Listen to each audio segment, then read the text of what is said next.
کہ جو منہ میں آئے وہ بک دو, جو کسی کا کرنا ہے کر لو, اور اس کے بعد تماشا بنا لو اور تماشا بن جاؤ. جو چوٹ چمار اٹھ کے بیٹھ جاتا ہے ہاتھ میں مائک لے کے اور پھر پھٹیاں اکھاڑتا ہے اپنے مہمان کی, ہم مطلب آپ ہیں کون؟ ہوا بہت یہ جو بھی لیٹسٹ بات ہے اس پہ میرے سے رہا نہیں گیا, سچی بتاؤں. ورنہ ہمارے سارے دوستوں کو برا لگا, وہ کہہ رہے ہیں اب کیا کر سکتے ہیں, چپ کر جاؤ. نہیں, میں یہ سمجھتی ہوں یہ اس لیے بتانا ضروری ہے کہ ابھی اور بھی کل پرسوں کوئی کھڑے ہو جائیں گے اور پھر وہ ہمارے گزرے ہوئے جو آرٹسٹ ہیں اتنے بڑے بڑے جنہوں نے دنیا میں کام کیے ہیں ان کو اکھاڑیں گے, تو پھر ہمارے جو اگلے بچے ہیں نا وہ ہمیں بھی ایسے کر کے پکڑ کے پٹکائیں گے پھر. بشریٰ انصاری صاحبہ سینئر آرٹسٹ اور مرحومین کی بے عزتی برداشت نہ کر پائیں, سیکھ پا ہو گئیں, غصے میں گالیاں بھی دے بیٹھیں. کہتی ہیں کہ ہر چوت چماڑ اور ہر گھٹیا سڑیل انسان یہاں پر صحافی بن کر بیٹھا ہے. فردوس جمال کا انٹرویو کرنے والے ریحان طارق اور دیگر صحافیوں پر بشریٰ انصاری چڑھ دوڑیں.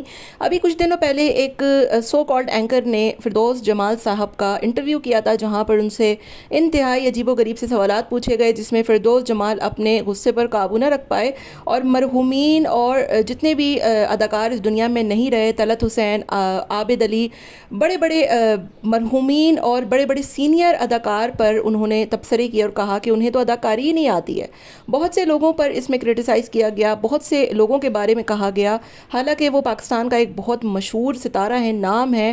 بشریٰ انصاری صاحبہ نے بھی بہت طویل گفتگو کی اور اس میں انہوں نے سارے صحافیوں کو شٹ اپ کال دی اور ٹھیک ٹھاک قسم کی ان کی سافٹ ویئر اپڈیٹ کی اور کہا کہ آپ لوگوں کو شرم آنی چاہیے کہ آپ لوگ سینئر اداکاروں کے بارے میں اس طریقے کی گفتگو کرتے ہیں, اس طریقے کی باتیں کرتے ہیں. آپ لوگوں کو ذرا شرم نہیں ہے, ہر چلتا پھرتا ایرا گیرا نتھو گیرا صحافی بن کر بیٹھ گیا ہے اور یہاں پر سینئر اداکاروں کے بارے میں اوٹ پٹانگ باتیں کرتے ہیں. بشریٰ انصاری غصے سے آنکھ بگولا ہو گئی.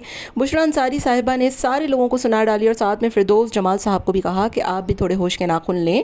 جن لوگوں کا آپ نام لے رہے ہیں وہ بہت سینئر اداکار ہیں, وہ اب اس دنیا میں بھی نہیں رہے. ہمارا اسلام بھی اس بات کی اجازت نہیں دیتا کہ جو لوگ اس دنیا سے چلے جائیں آپ ان کے بارے میں اوٹ پٹانگ باتیں کریں. بشریٰ انصاری صاحبہ کو آج سے پہلے کبھی اتنا غصے میں نہیں دیکھا گیا اور وہ غصے میں اس حد تک غصہ کر بیٹھیں کہ کچھ ایسے نامناسب الفاظ بھی ان کی منہ سے نکل گئے, جس پہ لوگوں نے اعتراض کرتے ہوئے کہا کہ آپ کو یہ چیزیں زیب نہیں دیتی, آپ کہہ بالکل ٹھیک رہی ہیں, یہ لوگ اس سے کہیں زیادہ ڈیزرو کرتے ہیں.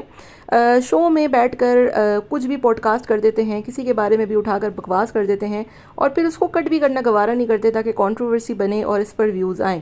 بشریٰ انصاری صاحبہ نے جو کچھ کہا بالکل ٹھیک کہا اور یہ اسٹیپ بہت پہلے لینا چاہیے تھا, کیونکہ کوئی بھی آ کر یہاں پر آپ کے بارے میں بکواس کر دیتا ہے. اداکار آرٹسٹ اگر ان صحافیوں کے انٹرویو لینے بیٹھ گئے تو پھر انہیں پتہ لگ جائے گا. یہی کچھ بشریٰ انصاری صاحبہ نے اپنے انٹرویو میں کہا. آپ کا کیا خیال ہے؟ کامنٹ میں ضرور بتائیے گا.